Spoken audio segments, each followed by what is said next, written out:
Indonesia merupakan gugusan kepulauan terbesar di dunia.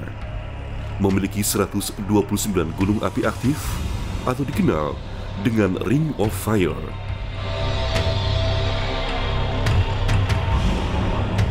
Di samping itu, letak Indonesia juga berada pada pertemuan 3 lempeng tektonik aktif dunia, yaitu lempeng Indo-Australia, Eurasia, dan Pasifik. Ring of Fire dan berada di pertemuan 3 lempeng tektonik menempatkan Indonesia berpotensi terhadap ancaman bencana alam.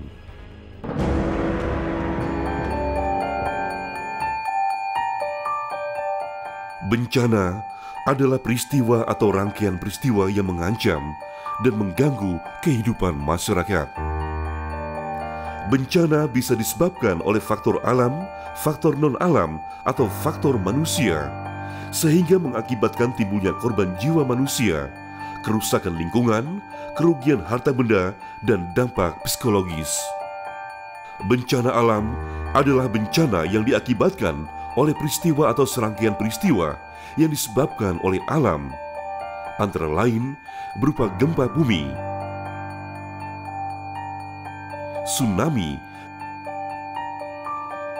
gunung meletus, kebakaran hutan dan lahan, banjir, kekeringan, angin topan, dan tanah longsor. Kejadian bencana adalah peristiwa bencana yang terjadi dan dicatat berdasarkan tanggal kejadian, lokasi, jenis bencana, korban, dan ataupun kerusakan. Jika terjadi bencana pada tanggal yang sama dan melanda lebih dari satu wilayah, maka dihitung sebagai satu kejadian. Dan salah satu bencana nasional adalah letusan gunung api.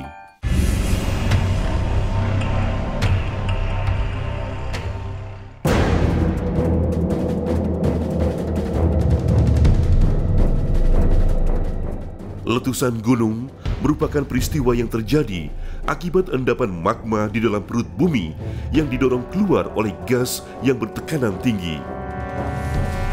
Magma adalah cairan pijar yang terdapat di dalam lapisan bumi dengan suhu yang sangat tinggi, yakni diperkirakan lebih dari 1000 derajat Celcius.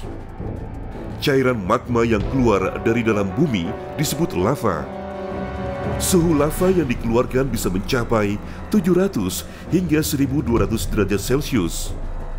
Letusan gunung berapi yang membawa batu dan abu dapat menyembur sampai sejauh radius 18 km atau lebih.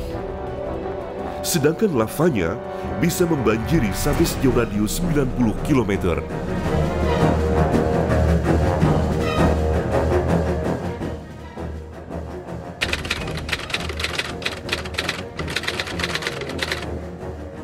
Dalam tingkat aktivitas kita bagi menjadi 4 tingkatan, yaitu level 1 adalah normal, level 2 waspada, level 3 siaga, dan level 4 adalah awas.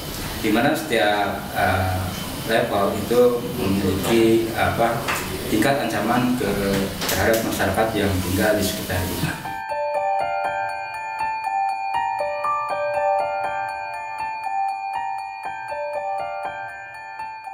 Untuk alur informasi dalam tiap tingkatan aktivitas, di mana kalau dalam tingkat aktivitas level 1 atau normal, itu pelaporan dari pos tetap kalau tiap hari kita tetap menggunakan radio SSB, itu setiap hari kerja itu 2 kali, jam 8 dan jam 14.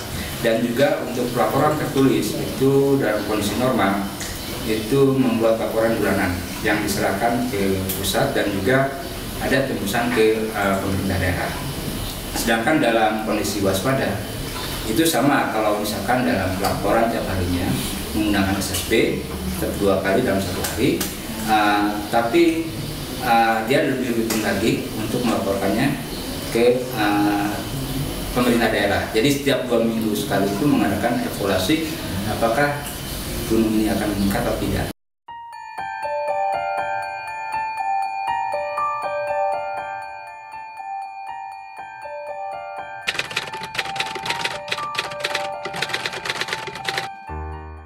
jenis-jenis gempa yang jelas yang berhubungan dengan gunung api, yaitu adalah gempa-gempa vulkanik dalam dan vulkanik dangkal. Juga ada gempa-gempa permukaan. Jadi mereka bisa membedakan antara gempa tektonik dan gempa vulkanik.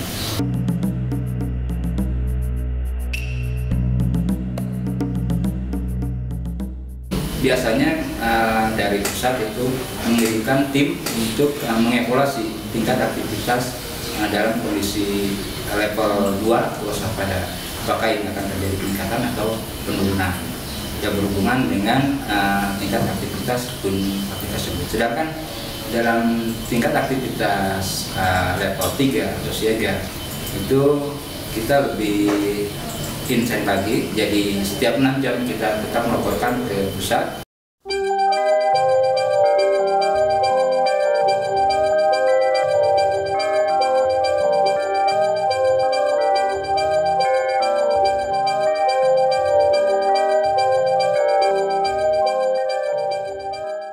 Hingga saat ini, salah satu gunung api yang masih mengeluarkan abu vulkanik dengan status siaga adalah Gunung Sinabung.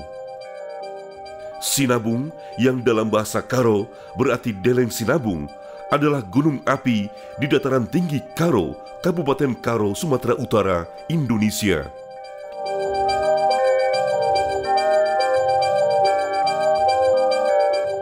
Sinabung bersama Gunung Sibayak di dekatnya adalah dua gunung berapi aktif di Sumatera Utara dan menjadi puncak tertinggi kedua di provinsi itu. Ketinggian gunung ini adalah 2.451 meter.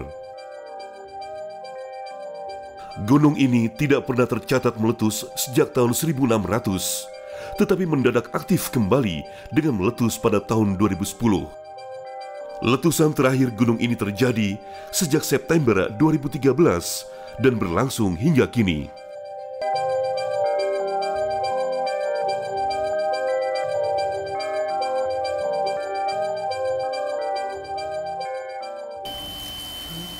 Pos pengamatan Gunung Api Sinabung bahwa terjadi peningkatan aktivitas Gunung Api Sinabung dari saat ini dari status waspada ke status siaga. Jadi bagi masyarakat yang berada di sekitarnya agar dilakukan sosialisasi. Begitu kan, Dik? Oke, terima kasih, jalin komunikasi yang baik, Bang, antara TNI Polri untuk evakuasi warga yang di TKP.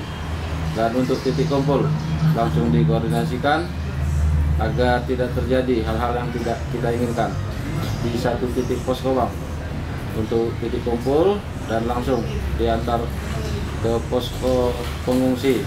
Demikian.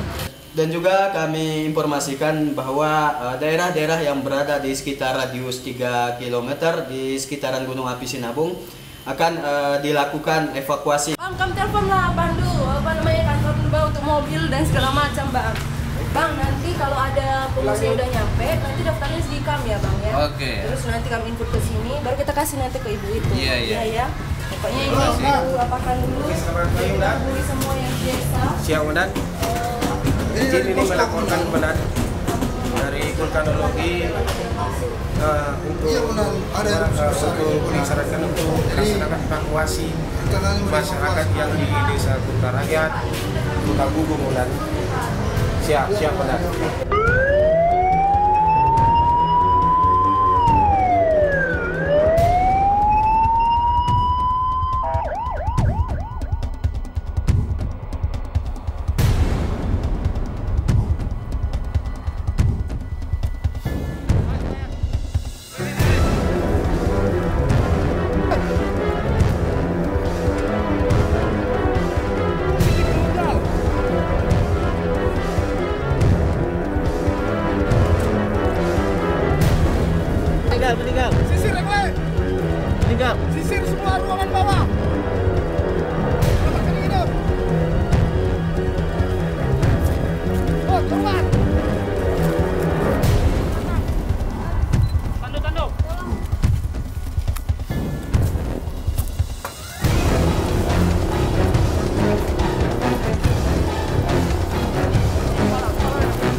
Hingga tanggal 21 Oktober 2015, data pengungsi erupsi Gunung Sinabung di Kabupaten Karo mencapai 9.523 jiwa.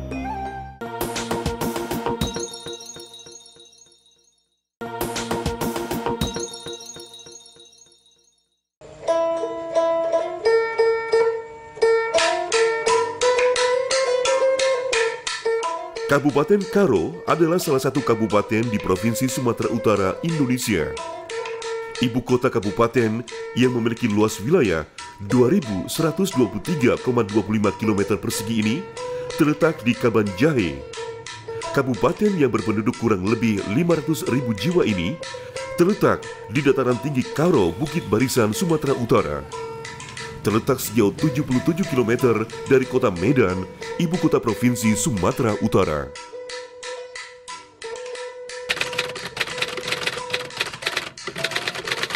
Bencana erupsi Gunung Sinabung ini terjadi pada awalnya tahun 2010. Kalau tanggalnya mungkin saya udah lupa, pada bulannya itu bulan September 2010. Pada waktu itu, pada sore hari terjadi awan hitam. Jadi masyarakat pada waktu itu bingung. Malah dia itu menelpon saya bertanya, "Pak, itu coba lihat kok gunung kita kok begitu hitam? Apa ada kebakaran?" Begitulah pertanyaan masyarakat. Setelah itu kita tunggu kira-kira 15 menit sudah turun abu.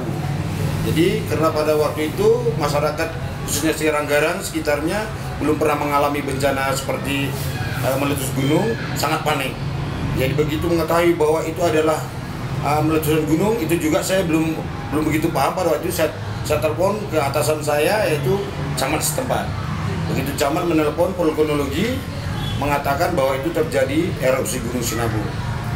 Jadi pada saat itu kami diinstruksikan bahwa harus menghindar daripada gunung dan penyelamatan masing-masing dulu.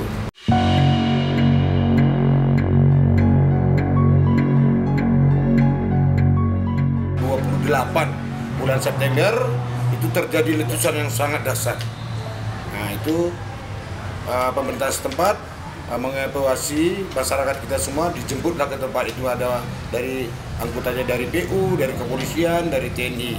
Itu kami dievakuasi ke masing-masing posko karena pada waktu itu mungkin sekitar 34.000 yang harus dievakuasi, jadi semua berpencar.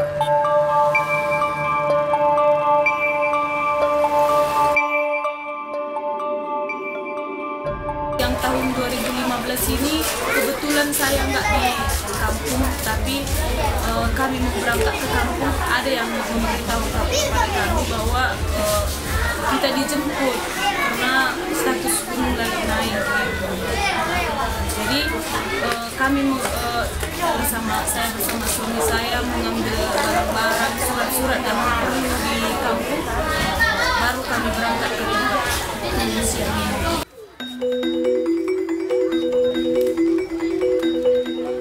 Pada saat itu kan biasanya yang kami ketahui kalau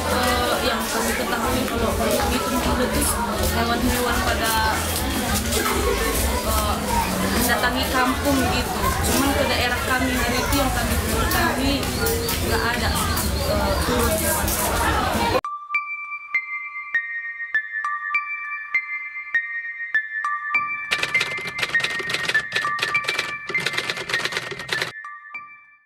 Pulang kami dari pengungsian tahun 2013, di situ kami tinggal memang pulang ke rumah, tapi istilahnya kami udah nggak punya biaya lagi, paksalah cari orang yang tokeh-tokeh yang istilah punya duit. Di situ kami diajaknya nanam-nanam sama kongsi.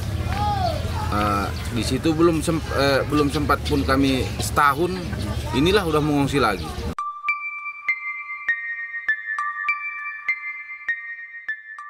Lahan masih, tapi udah nggak bisa tanami lagi. Karena kami nanam ini pun udah di jalan yang tembus ke Langkat itu. Kalau daerah kami itu udah nggak bisa lagi karena udah terlalu tebal vulkaniknya. Trauma itu udah trauma karena satu gini, maka dibilang trauma kan dari kesehatan kami pun udah merasa kurang karena kalau gunung itu dia suara sedikit kami udah lari keluar. Nah, Kalau karena sering juga itu gemuruh gunung itu. Jadi kalau gemuruh gunung itu kan kadang-kadang nanti jam 1 malam kami dengar, udah pasti kami lari keluar, kumpul kami semua di Tanah Lapang di Lokawar itu.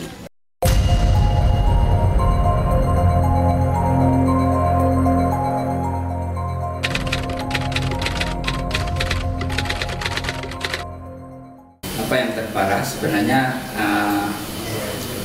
pada tahun akhir 2014 dan awal 2015, di mana di situ dusun Guru Kinayan juga kena terbakar.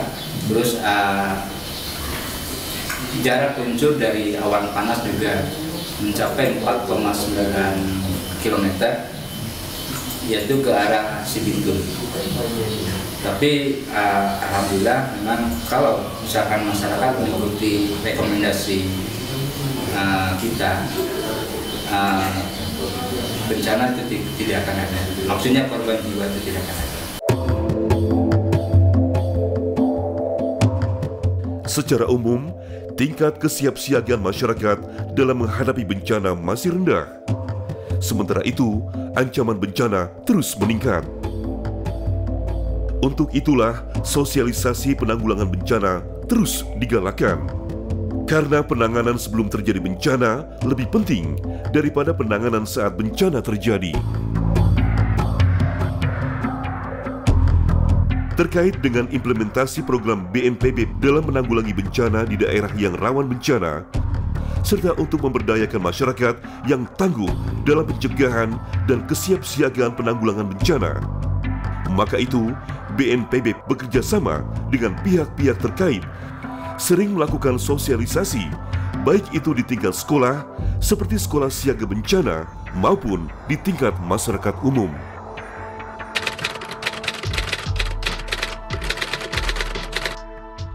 Kita biasanya mengupdate data pengungsi, data perkembangan gunung itu di webnya pemerintah Karo, di karokap.go.id. Itu yang kalau biasanya kita lakukan kalau belum ada peningkatan status ya. Tapi sisi yang lain, radio juga biasanya setiap pagi ada apel untuk semua jajaran kepala desa, sekretaris desa, dan juga relawan-relawan yang ada di posko-posko tertentu yang ada di lingkaran Sinabung, sama juga desa-desa yang ada di sekitar Sinabung.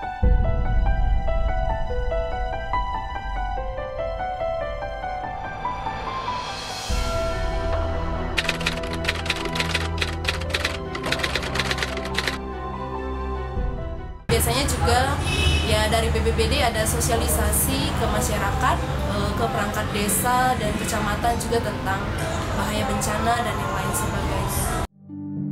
Upaya penanggulangan bencana